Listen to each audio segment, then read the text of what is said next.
क्या हो अगर आपका पहला प्यार ही आपको जिंदगी का सबसे बड़ा जख्म दे जाए? एक ऐसा दर्द जो आपको अंदर से तोड़कर रख दे, लेकिन साथ ही सफलता के शिखर तक पहुंचने की आग भी लगा दे।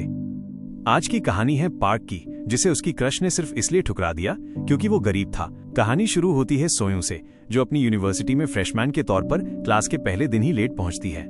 उसकी इस देरी से प्रोफेसर नाराज हो जाते हैं और पूरी क्लास को सजा मिलती है। लेकिन इस सबके बीच एक स्टूडेंट है जिसकी नजरें सोयूं से हटी नहीं रहीं।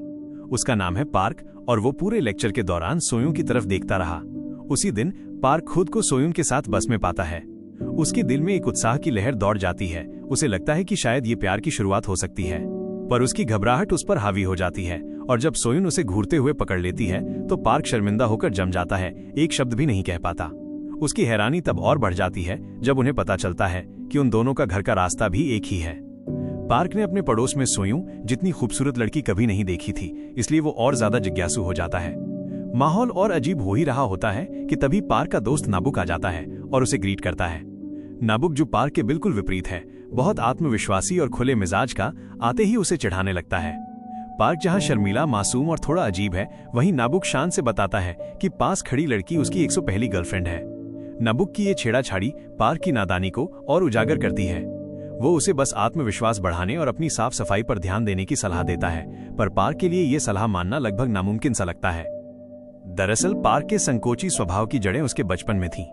उसकी मां ने उसे जिम्मेदार और सतर्क रहना सिखाया था, हमेशा याद दिलाया था कि एक आदमी की जिंदगी का बहुत महत्व होता है और उसे गैर जरूरी जोखिम कभी नहीं लेने चाहिए। इस मजबूत आधार के बावजूद पार्क के सिद्धांत डगमगाने लगते हैं। एक दिन एक खूबसूरत नजारे की फोटो खींचते हुए उसके कैमरे में गलती से सोयूं की एक खूबसूरत पोर्ट्रेट कैप्चर हो जाती है।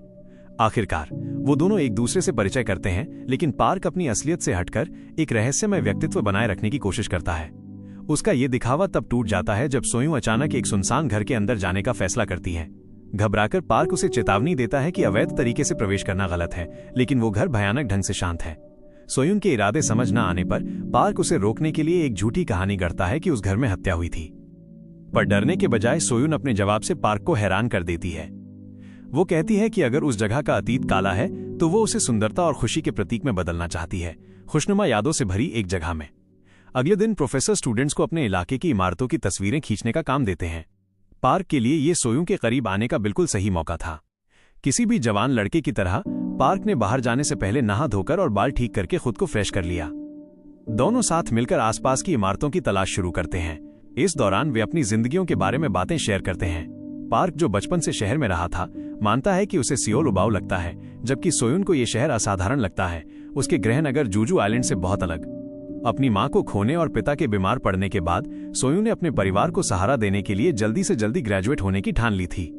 ये सुनकर पार्क माफी मांगता है कि अगर उसकी पिछली बातों से उसे बुरा लगा हो। पार्क और सोयूं का रिश्ता गहरा होता गया। उन्होंने मिलकर उस सुनसान घर की सफाई भी शुरू कर दी और सोयूं ने वहां फूल भी लगाए ताकि जगह और खूबसूरत लगे। अपनी इन गतिविधियों के बीच पार्क सावधानी से सोयूं से पूछता है कि क्या उसका कोई बॉयफ्रेंड है। तीखे लहजे में सोयूं पलटकर पूछती है कि क्या वो खुद देखना चाहता है। पार्क शर्मिंदा हो जाता है और माफी मांगकर अपना सवाल बदल देता है कि क्या वो किसी को पसंद करती है। तब सोयूं बताती है कि उनका सीनियर जे-वुक हर लड़की का सपना है। वो हैंडसम, लंबा, आकर्षक, स्मार्ट, एक जीनियस, अमीर और आर्किटेक्चर का स्टूडेंट है। इसके जवाब में पार्क मजाक में कहता है कि वो भी इंजीनियरिंग का स्टूडेंट है, लेकिन सोयूं सीधा कहती है कि जे-वुक के उलट पार्क गरीब है और खास आकर्षक भी नहीं है। उसकी इस स्पष्ट टिप्पणी से पार्क को थोड़ा मजा भी आता है और थोड़ा दुख भी होता है। उसी रात पार्क अपनी बातें नाबुक से शेयर करता है। वो बताता है कि हाल ही में उसकी जिंदगी अजीब और कभी कभी भारी लगने लगी है। ये सुनकर नाबुक बहुत खुश होता है कि उसका दोस्त प्यार में पड़ गया है। नाबुक फिर पार्क से उस लड़की के बारे में बताने को कहता है जिसे वो पसंद करता है। शर्माते हुए पार्क कहता है कि वो प्यारी और मजेदार है, पर उसे नहीं पता कि उसका दिल कैसे जीते। ये सुनकर नाबुक उसे कदम दर कदम बताता है कि किसी लड़की के पास कैसे जाना है। वो समझाता है कि प्यार उतना मुश्किल नहीं जितना पार्क सोचता है, बस आत्मविश्वास चाहिए। हालांकि उस रात पार्क थोड़ा नशे में था, इसलिए उसे सिर्फ एक ही सलाह याद रही, आत्मविश्वासी बनो।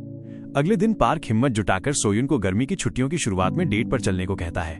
पूरे जोश के साथ पार्क सोयूं को ट्रेन की पटरियों के किनारे टहलाने ले जाता है, जिससे सोयूं बहुत खुश दिखती है। एक पल वो बताती है कि 11 नवंबर को उसका जन्मदिन है और सेलिब्रेट करने के लिए वो पार्क को खाना खिलाना चाहती है। खाना खाते समय पार्क उसके सपनों के बारे में पूछता है, जिस पर सोयून उत्साह से बताती है कि उसका सपना एक सफल ब्रॉडकास्टर बनने का है और किसी अमीर आदमी से शादी करने का। उसके जवाब से पार्क हैरान रह जाता है, फिर भी वो साहस दिखाता है और कहता है कि अगर वो एक दिन सफल आर्किटेक्ट बना तो वो उसके लिए एक घर बनाएगा।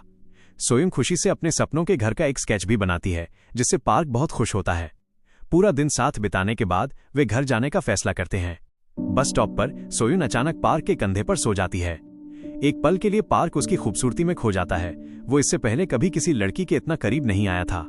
धीरे धीरे सोयून का सिर उसके और करीब आता है और वो दोनों किस शेयर करते हैं। खुशी से अभिभूत पार्क इस किस के बारे में नबुक को गर्व से बताता है। वो स्वीकार करता है कि ये उसका पहला किस था, लेकिन नबुक मजाक में पूछता है कि क्या सोयून की जीभ भी शामिल थी। जवाब में पार्क बताता है कि उसने सोयून को तब किस किया जब वो सो रही थी। उलझन में पार्क पूछता है कि क्या किस में जीभ का इस्तेमाल जरूरी है या अगर वो जाग रही हो तभी गिनती होती है। नाराज नाबुक समझाता है कि सिर्फ होठों से होठ मिलाना तो बस एक दोस्ताना किस होता है। नया सेमेस्टर शुरू होते ही सोयून को कैंपस ब्रॉडकास्टर बनने का मौका मिलता है। उस दिन पार्क बेसब्री से उसका ब्रॉडकास्ट सुनता है और जब वो उसे साथ घर चलने के लिए पूछने जाता है तो पाता है कि सोयून पहले से ही जेवुक के साथ है और वे साथ जाने की प्लानिंग कर रहे हैं। जेवुक को वो लड़की चुराने नहीं देने की ठानकर पार्क भी उनके साथ चलने का फैसला करता है। चलते समय पार्क अपनी चिड़चिड़ाहट छुपा नहीं पाता क्योंकि सोयून और जेवुक बातें कर रहे हैं और हंस रहे हैं। उसकी निराशा तब और बढ़ जाती है जब जेवुक पूछता है कि क्या उन दोनों के बीच कुछ चल रहा है और सोयून जवाब देती है कि पार्क उसका सबसे करीबी दोस्त है। नतीजतन पार्क तुरंत जोड़ता है कि वो उसके लिए भावनाएं रख ही नहीं सकता। आखिरकार अगर वे डेट करते तो वो उसे अफोर्ड नहीं कर पाता। ये सुनकर जेवुक हंसता है और पार्क के फटे पुराने कपड़ों का मजाक उड़ाते हुए कहता है कि वो तो भिखारी जैसा दिखता है। पार्क को बहुत बुरा लगता है और वो तुरंत घर पर उतरने की मांग करता है। घर आकर पार्क अपनी मां पर अपना गुस्सा निकालता है। उसने सवाल किया कि उसके लिए लाए गए सारे कपड़े इतने खराब क्यों दिखते हैं। उसकी मां अपना बचाव करती है कि कपड़े बिल्कुल ठीक हैं। फिर भी परेशान पार्क चिल्लाकर बाहर निकल जाता है कि उसकी मां उसे कभी नहीं समझती। इसके बाद पार्क नबुक से मिलता है और अपने दुख बताता है।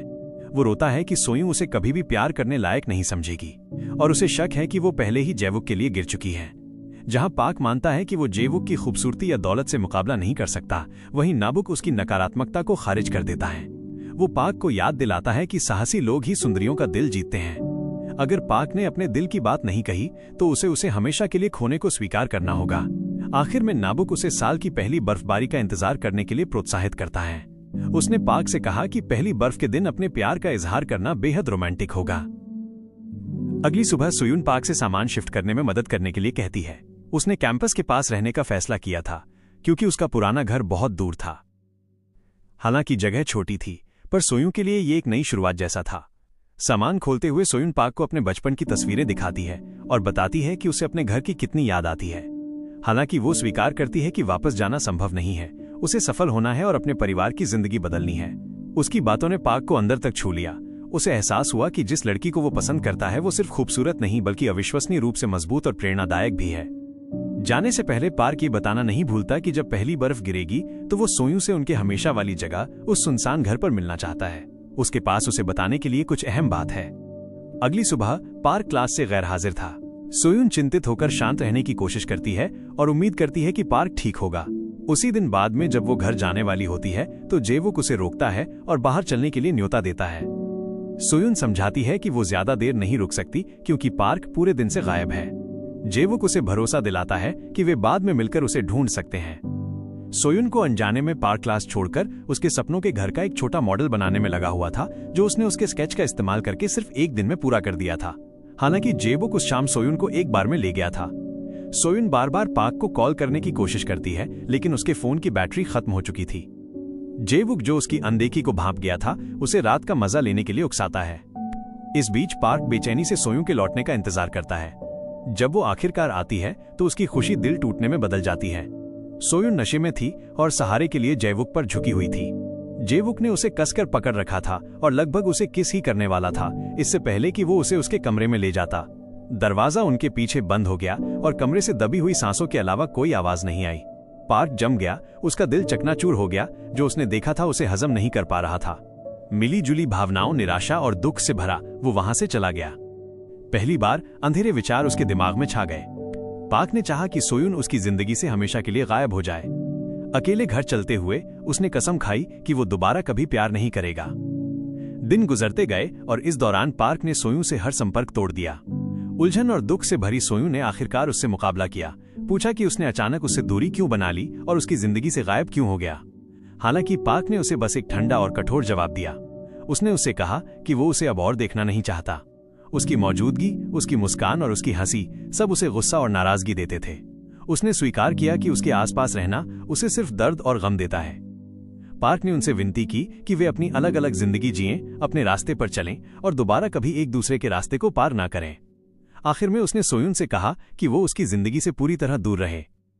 उसी दिन पहली बर्फबारी शुरू हुई। अपना वादा याद करते हुए सोयून पार्क से मिलने की उम्मीद में सुनसान घर गई। उसने ठंड में घंटों इंतजार किया, लेकिन वो कभी नहीं आया। भारी मन से सोयून ने आखिरकार हार मान ली। जाने से पहले उसने एक MP3 प्लेयर और अपनी पसंदीदा कैसेट टेप सीढ़ियों पर रख दी, इस उम्मीद में कि पार्क उन्हें ढूंढेगा और जान जाएगा कि उसने अपना वादा निभाया था। 10 साल बाद पर्दा बदलता है और कहानी 10 साल बाद का सीन दिखाती है। उनके अलग होने के बाद से पार्क ने अपनी जिंदगी बदलने के लिए अथक प्रयास किया था। उसका दिमाग सफलता हासिल करने के अपने लक्ष्य में लीन था। पार्क ने जो कुछ भी किया वो अपने परिवार की परिस्थितियां सुधारने के लिए था। समय के साथ उसकी कड़ी मेहनत रंग लाई और पार्क एक अमीर आर्किटेक्ट बन गया। जिस सपने को उसने एक बार संजोया था वो आखिरकार साकार हो गया, हालांकि बिना त्याग के नहीं। हालांकि उस दिन के बाद से पार्क को धूम्रपान की लत लग गई थी, जिसे वो कभी छोड़ नहीं सका। ये एक गहरी आदत बन गई थी, इतनी कि उसकी असिस्टेंट और मंगेतर यून उसे अक्सर डांटती रहती थी। उसने चेतावनी दी कि अगर उसने ऐसा करना जारी रखा तो संभावित क्लाइंट्स दूर हो सकते हैं, जिन्हें उनके ऑफिस आना नापसंद हो सकता है। पर पार्क ने उसकी चिंताओं को खारिज कर दिया, जोर देकर कहा कि धूम्रपान उसके काम को प्रभावित नहीं करता। उसने विश्वास से कहा कि अगर क्लाइंट्स को परेशानी है तो वे कोई और आर्किटेक्ट ढूंढ सकते हैं। कुछ क्लाइंट्स को खोने से उसे मुश्किल नहीं होगी। एक दिन एक कर्मचारी ने खबर दी कि जूजू से एक क्लाइंट ने खास तौर पर पार्क से ही अपना घर डिजाइन कराने की गुजारिश की है और वो क्लाइंट सोयूं थी। शुरुआत में पार्क को उसका नाम मुश्किल से याद आया। समय के साथ कई यादें धुंधली हो गई थीं, लेकिन जैसे ही नाम उसके दिमाग में बैठा, पार्क को सोयून अपने पुराने दोस्तों में से एक के तौर पर याद आई। जब वे मिले, सोयून ने बिना वक्त गंवाए सीधे बात की। उसने समझाया कि वो जूजू आइलैंड पर एक घर बनाना चाहती है और जिद की कि पार्क ही उसे डिजाइन करे। शुरुआत में पार्क हिचकिचाया। वो पहले से ही एक और जरूरी प्रोजेक्ट में व्यस्त था। हालांकि उसके सहकर्मी कुयंग ने चल रहे प्रोजेक्ट को संभालने की पेशकश की, जिससे पार्क सोयूं का प्रस्ताव ले सका। बाद में वे कैफे में विवरण पर चर्चा करने के लिए मिले। बातचीत के दौरान पार्क ने उनके साझा अतीत को एक साथ जोड़ने की कोशिश की और सोयूं से उसकी वर्तमान जिंदगी के बारे में पूछा। सोयूं ने बताया कि उसने सफलता हासिल कर ली है, हालांकि ब्रॉडकास्टर के रूप में नहीं जैसा उसने कभी सपना देखा था। इसके बजाय उसने एक अमीर व्यवसायी से शादी कर ली थी। अपने पति के सहयोग से उसके पास अब वो साधन थे जिससे वो जो घर सोचती थी उसे बना सके, चाहे कितना भी खर्च आए। सोयूं ने पार्क को आश्वासन दिया कि वो जो भी चार्ज करेगा वो उसे देगी। जैसे जैसे बातचीत आगे बढ़ी, अतीत की यादें पार्क के दिमाग में बाढ़ की तरह आ गईं। जो दर्द और दिल टूटना उसने दबा दिया था वो फिर से उभर आया, खासकर अब जब सोयून शादीशुदा थी। आपसी भावनाओं से टूटकर पार्क ने प्रोजेक्ट से इनकार कर दिया। निराश और मायूस सोयून ने समय बर्बाद करने का अफसोस जताया और चली गई। लेकिन उसके जाने से पार्क के अंदर कुछ हलचल हुई। उसके दिल में एक छोटी आवाज ने उसे पुनर्विचार करने के लिए प्रेरित किया। आखिरकार सोयूं ने उसे उस घर के महत्व के बारे में बताया जिसे वो दोबारा बनाना चाहती थी। ये उसके परिवार का पुराना घर था। उसने सपना देखा था कि वो इसे ठीक करेगी ताकि एक बार जब उसके पिता ठीक हो जाएं तो वे अपने बाकी के साल वहां शांति से बिता सकें। जब पार्क ने घर की संरचना का निरीक्षण किया तो उसने टिप्पणी की कि ये अभी भी मजबूत है। उसने समझाया कि इसे पूरी तरह से फिर से बनाने के बजाय मरम्मत, रेनोवेट करना बेहतर होगा। पार्क की विशेषज्ञता पर भरोसा करते हुए सोयूं ने उससे कहा कि वो जो कुछ भी सुझाव देगा उससे निश्चित रूप से शानदार परिणाम मिलेंगे। अंत में पार्क ने उसे अपने कुछ डिजाइन दिखाए। उनकी दूसरी मुलाकात के कुछ ही देर बाद सोयून को भी अतीत की यादें आईं। वो पार्क के लिए महंगी टाई खरीदने भी गई थी। हालांकि उसे एहसास हुआ कि उसे कुछ दूरी बनाए रखने की जरूरत है, खासकर जब पार्क ने अपनी मुलाकात के दौरान उसे यून से मिलवाया। यून ने बताया कि इस प्रोजेक्ट को पूरा करने के बाद वो और पार्क शादी करने और अमेरिका जाने की योजना बना रहे हैं। पार्क से गहरा प्यार करने वाली यून ने अपनी इच्छा व्यक्त की कि वो सुनिश्चित करेगी कि पार्क को कभी भी ऐसा महसूस न हो कि उसे छोड़ दिया गया या नकार दिया गया, जैसा कि अतीत में हुआ था। पार्क ने एक बार कड़वाहट से जिक्र किया था कि जिस महिला ने उसे छोड़ दिया था वो मरने लायक थी। ये सुनकर सोयून चुप हो गई, अपराध बोध से दब गई, ये समझते हुए कि यून शायद उसी की बात कर रही थी। जैसे ही प्रोजेक्ट शुरू हुआ, सोयून ने आखिरकार पार्क से पूछा कि क्या वो जिस महिला का जिक्र कर रहा था वो वही थी। पार्क चुप रहा, सवाल से बचता रहा।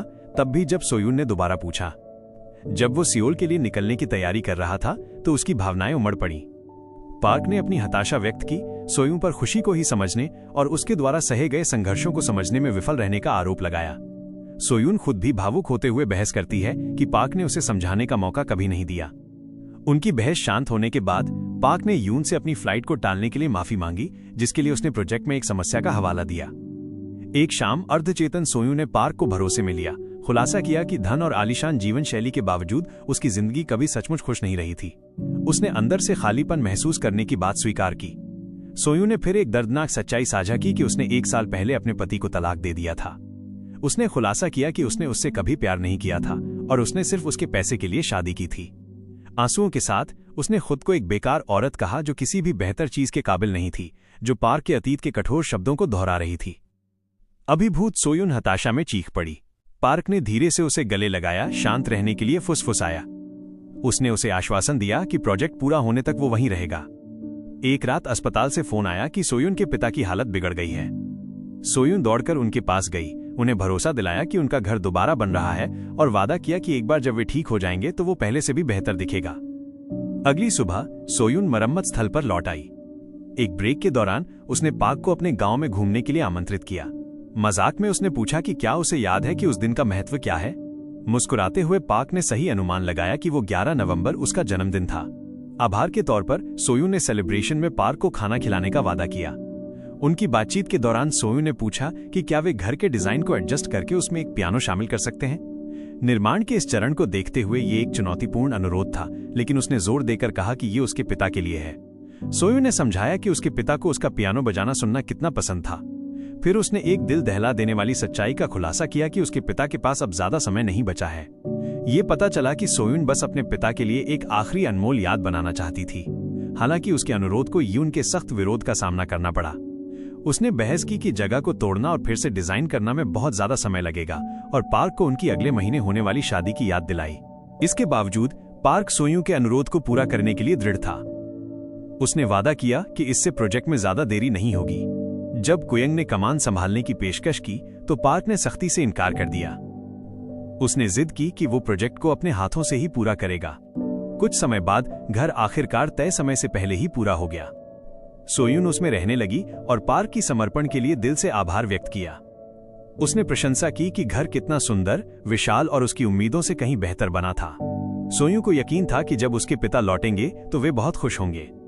हालांकि जैसे ही पार्क अलविदा कहने की तैयारी कर रहा था, उसे कुछ अप्रत्याशित मिला। वो छोटा मॉडल घर जो उसने सालों पहले सोयून के लिए बनाया था। इस दृश्य ने उन यादों को वापस ला दिया जिन्हें पार्क ने दफन करने की कोशिश की थी। भावनाओं से अभिभूत उसने भड़क कर अपना लंबे समय से दबा हुआ गुस्सा निकाला। सोयून ने अपना बचाव किया, समझाया कि उसने उसे इसलिए रखा क्योंकि ये उसके लिए बहुत मायने रखता था। उसने अतीत की अपनी गलतियों को स्वीकार किया, लेकिन जोर दिया कि पार्क को और भी बहुत कुछ समझना जरूरी है। उसने जैवुक वाली घटना के बारे में बताया, समझाया कि जब उसने उसका फायदा उठाने की कोशिश की तो उसने उससे कैसे लड़ाई की और उसे थप्पड़ मारा। उस पल उसने बेताबी से उम्मीद की थी कि पार्क आएगा और उसे बचाएगा, लेकिन उसके बदले उसे पार्क का ठंडा अलविदा मिला। सोयून कन्फेस करती है कि उस दिन से उसने पार्क से नफरत करने की कोशिश की, पर वो नफरत उसके प्यार पर कभी भारी नहीं पड़ सकी जो वो आज भी उसके लिए महसूस करती थी। उसने खुलासा किया कि पार्क हमेशा उसका पहला प्यार रहा था। ये सुनकर पार्क अवाक रह गया। उसे एहसास हुआ कि उनके अतीत के बारे में उसने जो कुछ भी माना था वो गलत था। उनके अनसुलझे एहसासों के बावजूद पार्क और सोयून ने अलग होने और अपनी जिंदगी में आगे बढ़ने का फैसला किया। पार्क ही उनके पास लौट आया, जबकि सोयून ने अपने पिता की देखभाल पर ध्यान केंद्रित किया। फिर भी जब उसके पिता को गलती से उसके फोन पर पार्क की एक तस्वीर मिली तो सोयून की भावनाएं प्रकट हो गईं। जब उन्होंने उस आदमी के बारे में पूछा तो सोयून ने बस जवाब दिया कि वो सिर्फ एक दोस्त है। इस बीच हालांकि पार्क शारीरिक रूप से यून के साथ था, लेकिन उसके विचार और दिल सोयून उसके पहले और सबसे बड़े प्यार के साथ थे। अपनी आंतरिक उथल पुथल से जूझते हुए पार्क अपनी मां से मिला और उन्हें अपने साथ अमेरिका चलने के लिए कहा, लेकिन उसकी मां ने इनकार कर दिया। उसे कुछ पैसे दिए और अपने घर से अपने लगाव के बारे में समझाया। उन्होंने अपनी पूरी जिंदगी वहीं बिताई थी, अपनी शादी के दिन से लेकर अपने बच्चे की पहली रोने की आवाज सुनने तक। वो अपने अंतिम दिन उसी जगह बिताना चाहती थीं जहां उन्होंने इतनी अनमोल यादें बनाई थीं। आखिर में उसकी मां ने पार्क से कहा कि वो जिंदगी और ईश्वर ने उसे जो कुछ भी दिया है उससे वो आभारी और संतुष्ट है और अपनी साधारणता में खुशी पाती है। अप्रत्याशित रूप से पार्क की मां ने अभी भी वे कपड़े पहने हुए थे जिन्हें उसने फेंक दिया था। ये देखकर पार्क चुप रहा। जब उसकी मां ज्ञान से भरी आवाज में बोली, उन्होंने उससे कहा कि ईश्वर हमेशा जानता है कि उसकी रचना के लिए सबसे अच्छा क्या है। कभी कभी खुशी एक छिपा हुआ सबक होती है और अन्य समय में दर्द अप्रत्याशित खुशी में बदल जाता है। उसकी मां ने फिर पार्क को उसकी आने वाली शादी पर बधाई दी और उसे आश्वासन दिया कि वो कितना भी दूर चला जाए, वो हमेशा उसके घर लौटने का इंतजार करती रहेगी। समय बीता और पार्क ने यून से शादी कर ली। ये जोड़ा अपनी नई जिंदगी शुरू करने के लिए अमेरिका चला गया। इस बीच सोयू अपने पिता के साथ अपने मरम्मत किए गए घर में बस गई और वहां पियानो सबक देना शुरू कर दिया। एक दिन सोयू के लिए एक पैकेज आया। अंदर उसने एक पुराना MP3 प्लेयर और अपनी पसंदीदा कैसेट टेप पाई। पार्क ने पत्र में सोयू को उन यादों के लिए धन्यवाद दिया जो उन्होंने एक साथ साझा की थीं, उनकी मुस्कान, हंसी और वो प्यार जो उन्होंने अपनी जिंदगियों में पहली बार महसूस किया था। उसने माफी मांगी कि वो उस रात नहीं आया जब उसे उसकी सबसे ज्यादा जरूरत थी। उसने माफी मांगी कि उसने अपने अभिमान को अपने प्यार पर हावी होने दिया। और आखिरकार फाइनली उसने माफी मांगी कि वो अपनी भावनाओं को उसके दिल तक नहीं पहुंचा सका। उसने उन चुनावों को स्वीकार करते हुए पत्र समाप्त किया जो उन्होंने किए थे और उन दोनों को उनके द्वारा चुनी गई जिंदगियों में आगे बढ़ने के लिए प्रोत्साहित किया।